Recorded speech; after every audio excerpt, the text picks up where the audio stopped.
കുടുംബാരോഗ്യ കേന്ദ്രത്തിലെ ദുരനുഭവം പറഞ്ഞ് ഒരു വീഡിയോ ചെയ്ത ഭിന്നശേഷിക്കാരനെതിരെ ഇപ്പോൾ ജാമ്യമില്ലാ കേസ് ചുമത്തിയിരിക്കുന്നു എന്നുള്ളതാണ് വിവരം.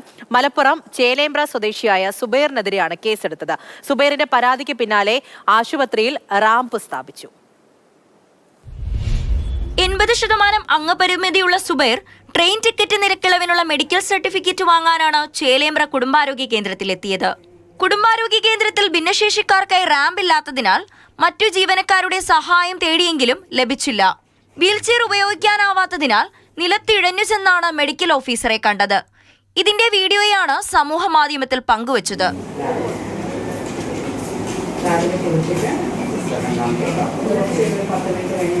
സുബൈറിന്റെ വീഡിയോയ്ക്ക് പിന്നാലെ ആശുപത്രിയിൽ റാമ്പ് സ്ഥാപിച്ചു. അതോടൊപ്പം സുബൈറിനെതിരെ പോലീസ് കേസെടുത്തു.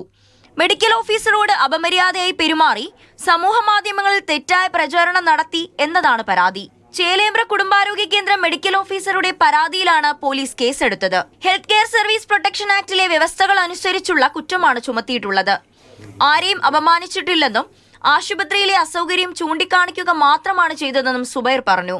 സംഭവത്തിൽ മുസ്ലിം ലീഗ്, SDPI ഉൾപ്പെടെയുള്ള പാർട്ടികളും ഭിന്നശേഷി കൂട്ടായ്മകളും പ്രതിഷേധിച്ചു.